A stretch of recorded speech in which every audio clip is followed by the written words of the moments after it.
एक हजार श्री चंदा प्रभु भगवान की जय बोलिए। परम पूज्याचार्य भगवान 108 श्री समदभद्र जी महाराज की जय बोलिए। आचार्य भगवान 108 श्री विराग सागर जी महाराज की जय बोलिए। आचार्य गुरुदेव 108 श्री विशद सागर जी महाराज की ढाई में विराजमान 3 कमनो कोटि समस्त मुनि महाराजों की अहिंसा में विश्व धर्म की।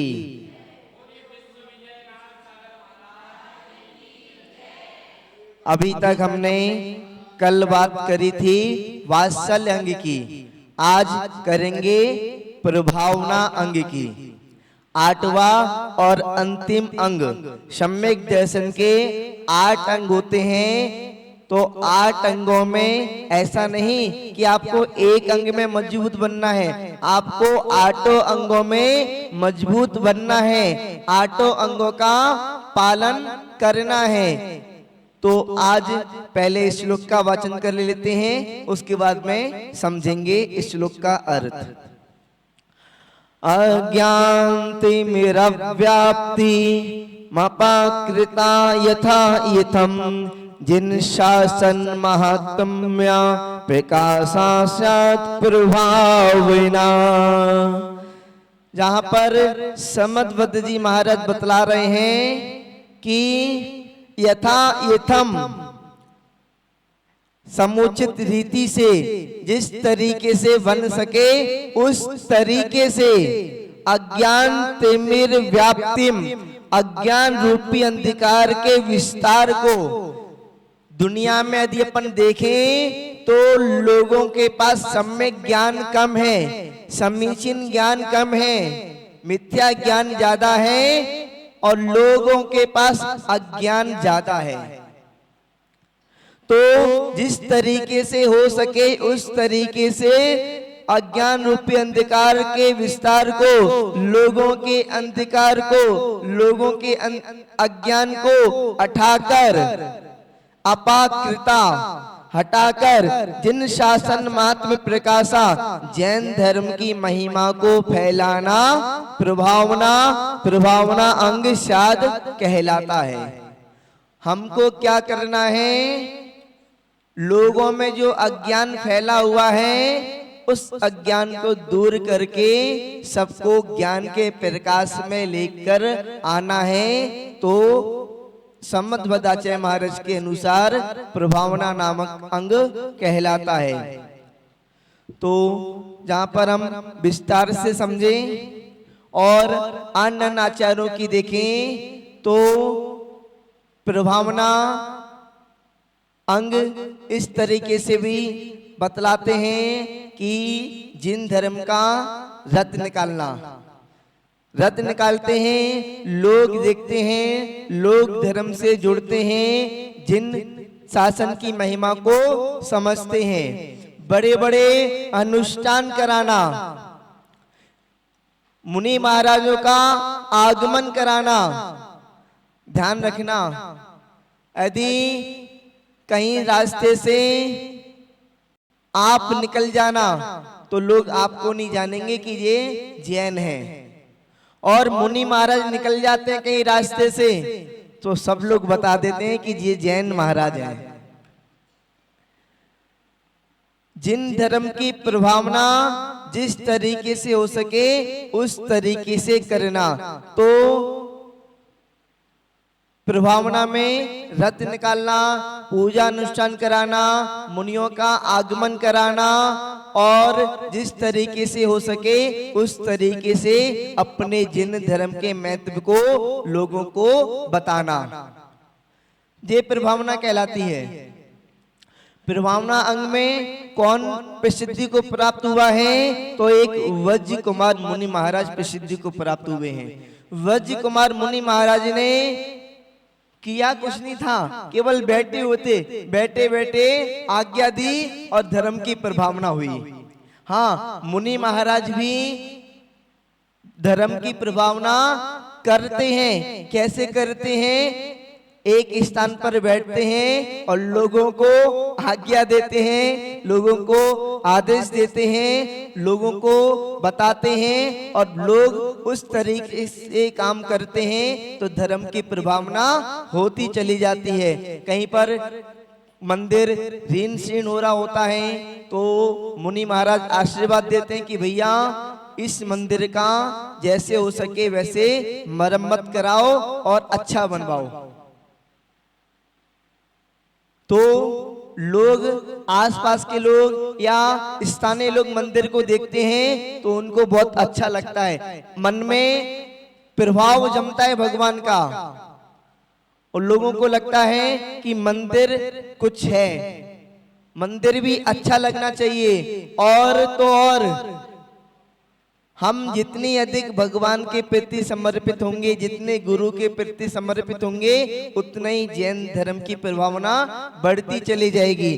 तो एक हस्तिनापुर था, वहां के एक राजा थे, बलि नाम के राजा, और उनके यहाँ पर एक गरुड़ नाम के मंत्री रहा करते थे।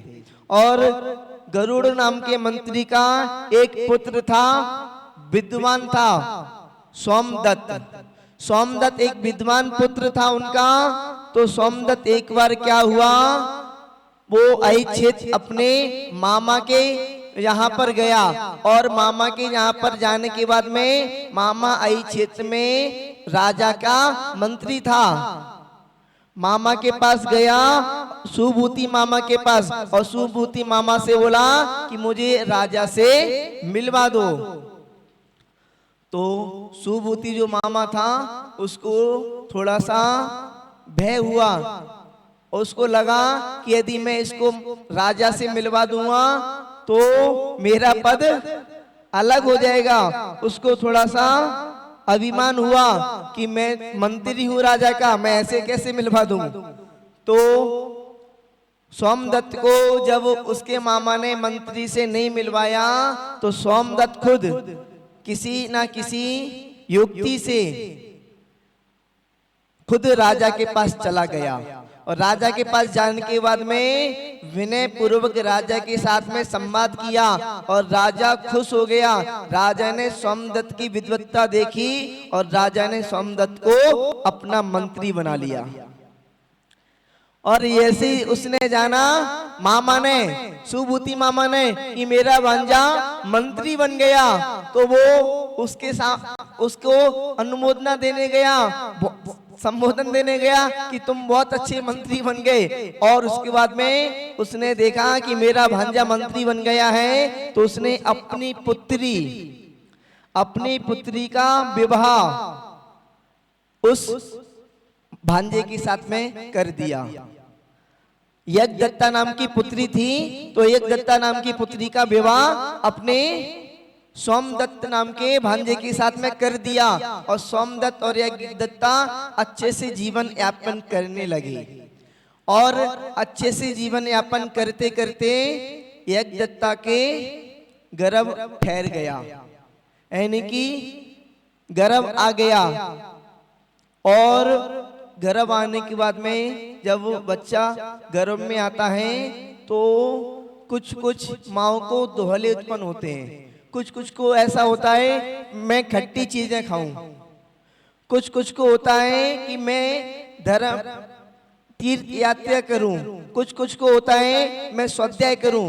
तो जैसा पुत्र होता है वैसे वैसे निमित्त से वैसे वैसे दोहले आने लगते हैं। तो यज्ञदत्ता को धौला हुआ कि मैं आम खाऊं, आम खाने का दौला उत्पन्न हो गया।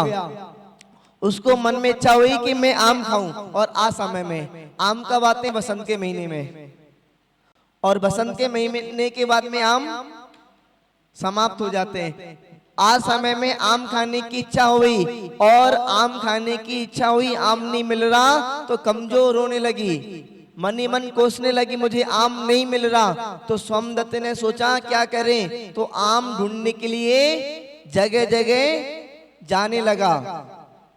आम ढूंढने के लिए निकला तो उसको कहीं पर भी आम नहीं मिला, पर उसने एक जंगल में एक वृक्ष देखा, उसके नीचे एक मुनिराज बैठकर साधना कर रहे थे, और देखा कि जिस पेड़ के नीचे मुनिराज साधना कर रहे हैं वो पेड़ हरा भरा और फलों से लदा हुआ है, और वो पेड़ आम का पेड़ था। उसने चमत्कार देखा मुनिराज का, उसने आम तोड़े और अपने साथी को पकड़ाया, बोला कि तुम मेरी पत्नी को आम दे आओ। और जो सोमदत्त था वो वहीं मुनिराज के पास बैठ गया, और मुनिराज के पास बैठने के बाद में धर्म उपदेश सुना। धर्म उपदेश सुनने के बाद में विद्वान तो था ही, उसका मन वैराग्य में हो गया। उसका मन संसार से हटकर वैराग में चले गया। संसार शरीर भोगों से निर्वृत्ति होने लगी, उसको संसार शरीर भोगों को छोड़ने की भावना आने लगी। तो उसने क्या किया, तुरंत उन मुनिराज के पास में बैठकर जिन दीक्षा को ग्रहण कर लिया। पहले के समय में इस तरीके से दीक्षा हो जाती थी। बताओ, उनका उस मंत्री का बच्चा गर्भ में है, अभी उसका जन्म नहीं हुआ और गर्भ में बच्चा है, और उस मंत्री को, उस व्यक्ति को मुनिराज ने दीक्षा दे दी। बताओ कैसा कैसा हुआ करता था पहले के, कैसे कैसा हुआ करता था पहले के समय में। तो यज्ञदत्ता को जैसी पता पड़ा कि मेरे पति ने दीक्षा ले ली, वो बहुत घबराई और बहुत दुखी हुई। जैसे तैसे गर्भ प्रसूति हुई, बच्चा का जन्म हुआ, और जन्म होने के बाद में सीधे बच्चे को लेके आई अपने पतिदेव के पास में। उनके जो पतिदेव थे वो एक पर्वत के ऊपर साधना कर रहे थे। एक पर्वत था, नाभिगिरी पर्वत, उसके ऊपर बैठकर पर्वत पर तप कर रहे थे। और वो पत्नी आई और शब्द कहे, कुशब्द कहे कि तुमको यदि दीक्षा ही लेनी थी तो क्यों मुझसे शादी की और क्यों बच्चे को किया, और यदि तुम बच्चे को नहीं संभाल सकते थे, मुझे नहीं संभाल सकते थे, तो क्यों फिर मुनि बने। तुम यदि मुनि बनना था तो क्यों मुझे फिर मुझसे पाड़ी ग्रहण किया। आदि आदि शब्द बोलकर तुम मक्कार हो, तुमको धिक्कार हो, आदि आदि शब्द बोलकर रोती हुई बच्चे को लिया और मुनिराज के चरणों में पटक कर चली गई। ऐसा नहीं, सबका अपना अपना भाग होता है। सब लोग अपना भाग लेकर आते हैं साथ में। जितने भी जीव है ना, संसारी जीव, सब लोग अपना भाग अपने साथ में लेकर आते हैं। कोई अपना भाग इतना तीव्र पुण्य लेके आता है, बच्चे के आते ही घर में क्या होता है, घर में खुशियां आ जाती हैं, घर में समृद्धि हो जाती है, धन बढ़ने लगता है। और कोई कोई बच्चा ऐसा आता है, आप यानी कि पापी आता है कि उसके आते ही घर में पूरे में शोक छा जाता है और धन जाने लगता है और अशांति फैल जाती है काफी। और आपने देखा होगा तीर्थंकर भगवान जब आते हैं तो क्या होता है उनके घर में, उनके महल में, पूरी में महल में छोड़ो, पूरी नगरी में खुशियां छा जाती हैं। और पूरी नगरी क्या, 3 लोग में खुशियां छा जाती हैं भगवान का जब जन्म होता है। तो उनको पटक कर चले गई। और जाने के बाद में क्या हुआ, एक अमरावती नगर था, अमरावती नगरी थी। वहां पर क्या, छोटे भाई ने बड़े भाई को, छोटे भाई ने राज को हड़प कर अपने बड़े भाई को राज्य से बाहर निकाल दिया। पहले भी ऐसा चलता था। ऐसा कुछ लोग कहते हैं अब जमाना खराब आ गया है। अरे जमाना खराब नहीं आ गया, अभी आपने जमाने को देखे ही नहीं है। पहले भी वही था, अभी भी वही है, आगे भी वही रहेगा। बस अकेले थोड़ा सा क्या होगा, परिवर्तन आ जाएगा। पहले लोग अलग थे, अब लोग अलग हैं, आगे लोग अलग होंगे। पहले की घटनाएं अलग तरीके से होती थी, अब अलग तरीके से होती हैं, आगे और अलग तरीके से होंगी। घटना तो हमेशा से होती आई है, हो रही है, आगे भी होंगी। और धर्म करने वाले पहले भी धर्म करते थे, अभी भी धर्म कर रहे हैं और आगे भी करेंगे। तो छोटे भाई ने राज्य को हड़प कर बड़े भाई को राज्य से बाहर निकाल दिया। बड़े भाई को राज्य से बाहर निकाला तो बड़ा भाई अपना राज्य से बाहर निकलकर इधर उधर अपना तीर्थ यात्रा करने लगा। तीर्थ यात्रा कर रहा था तो वो नाविगिरी पर्वत पर पहुंचा और वहां पर मुनिराज को देखा। मुनिराज के चरणों में बच्चे को देखा, बच्चा रुदन कर रहा था और उस बच्चे को उठाया और उस बच्चे को उठाया, देखा उस बच्चे के हाथ में, उस बच्चे के हाथ में एक वज्र का चिन्ह बना हुआ है। वज्र का चिन्ह बना हुआ है तो उस बच्चे का नाम वज्र कुमार रखा। वज्र कुमार रखने के बाद में उसने क्या किया, अपने साले के यहाँ पर, अपने साले के यहाँ पर विद्या अध्ययन करने के लिए विमल वाहन के पास भेज दिया कनकपुरी, और अपना समय व्यतीत करने लगा वो।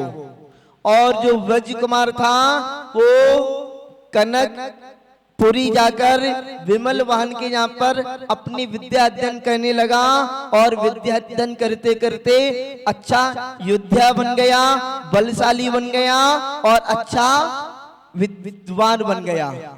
विद्वान बनने के बाद में वो घूमने के लिए निकला।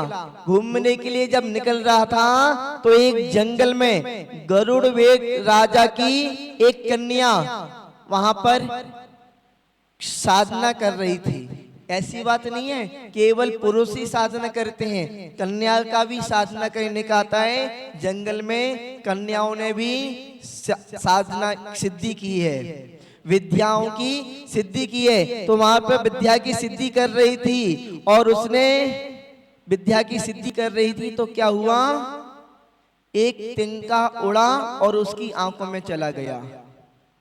कभी भी छोटे को ऐसा मत समझना कि छोटा है कुछ नहीं कर पाएगा। तिनका इतना छोटा सा होता है, आंखों में चले जाता है तो पूरा दिन भर अपन दुखी कर देता है, दर्द करता है और आंसू बाहर निकाल देता है। एक छोटा सा तिनका भी अपन को परेशान कर सकता है। तो वहां पर जो कन्या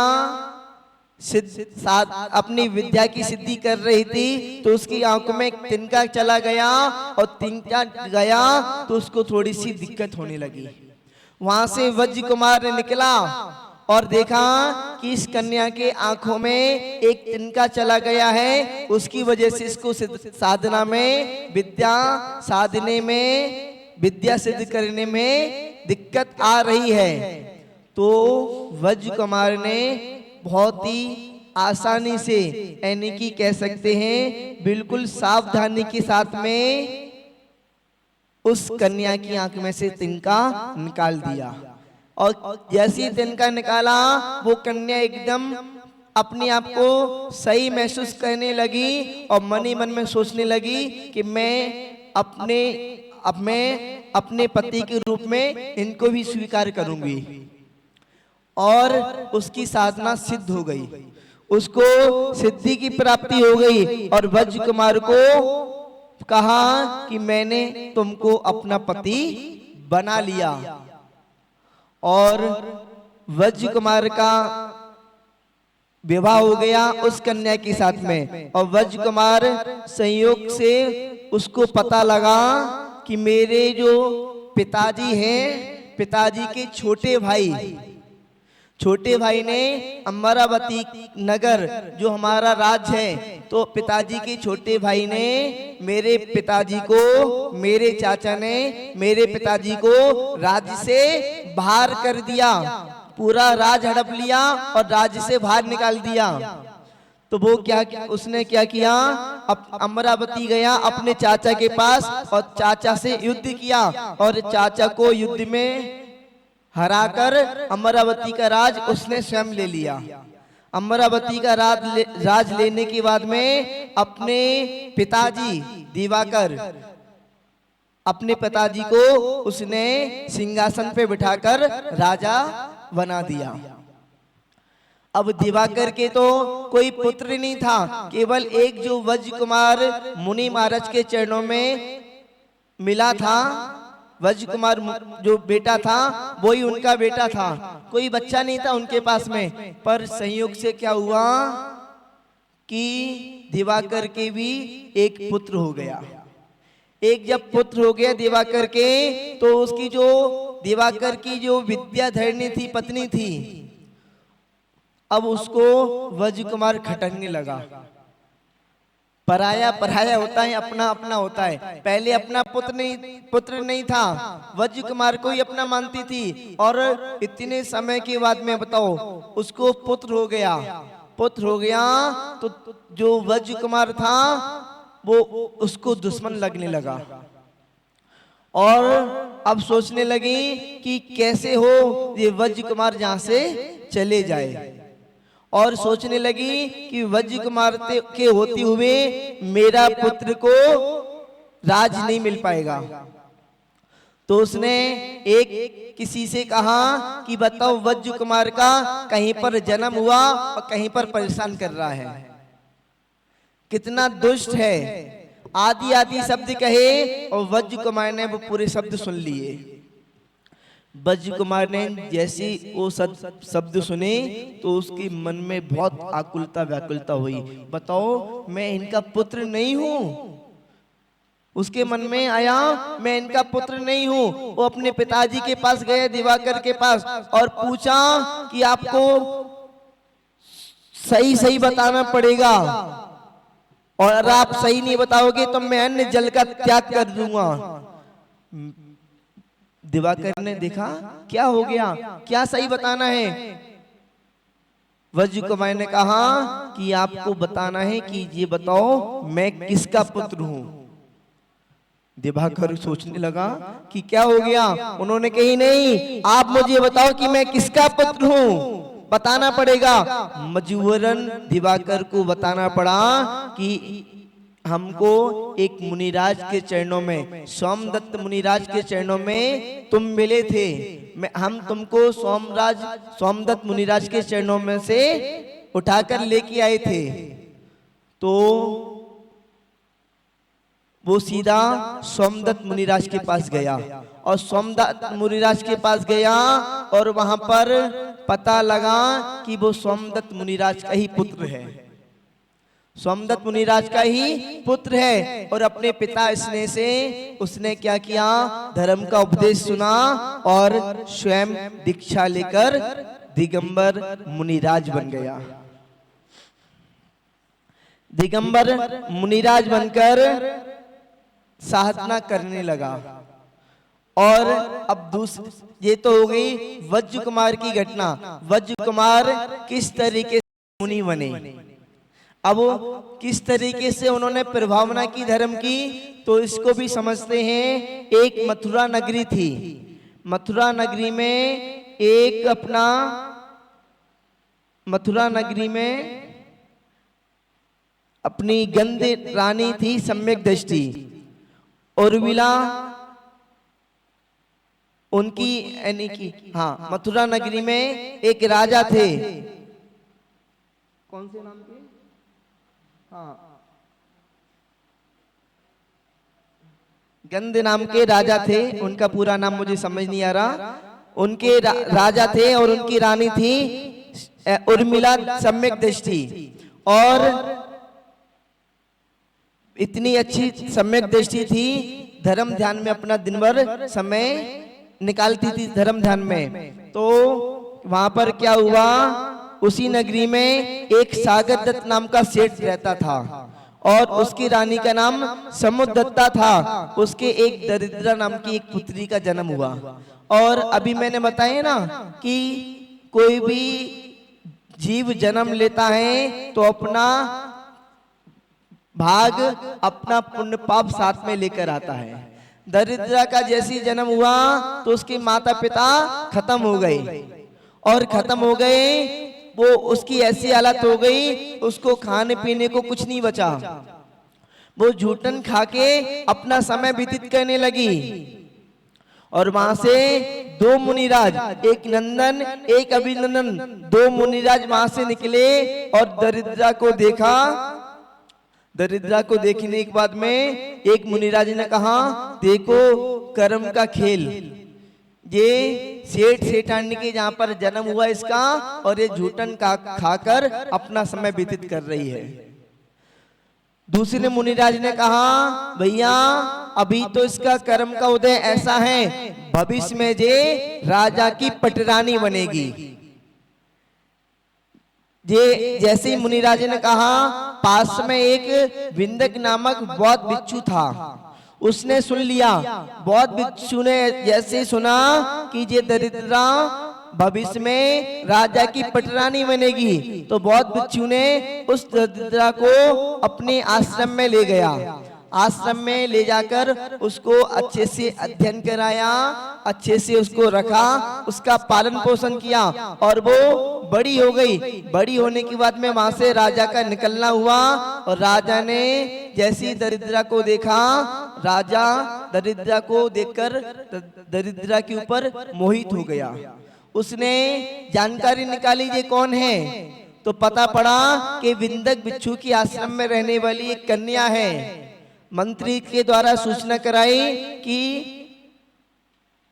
इसके साथ में हमारा विवाह होना है। तो बौद्ध भिक्षु के पास गए। बौद्ध भिक्षु ने एक अपनी शर्त रखी कि यदि आपको कन्या से विवाह करना है तो आपको बौद्ध धर्म स्वीकार करना पड़ेगा। अब वासना तो एक ऐसी होती है कि सब कुछ करने के लिए तैयार हो जाते हैं। काम वासना अंधी होती है, वो किसी को नहीं देखती। तो राजा ने बौद्ध धर्म स्वीकार कर लिया, और बौद्ध धर्म स्वीकार करने के बाद में जो बौद्ध दासी, जो दरिद्रा थी, वो बौद्ध धर्म को मानने वाली थी और पूरे राज्य में बौद्ध धर्म का प्रचार करने लगी, और वो बौद्ध दासी के नाम से प्रसिद्ध हो गई। प्रसिद्ध हो गई बौद्ध दासी के नाम से। तो उसकी जो दूसरी रानी थी उर्मिला, वो जैन थी, सम्यक दृष्टि थी। उसने क्या किया, एक बार अष्टानिका पर्व में रथ निकालने का सोचा, और उसने जैन धर्म का रथ अष्टानी का पर्व निकालने के लिए योजना बनाई।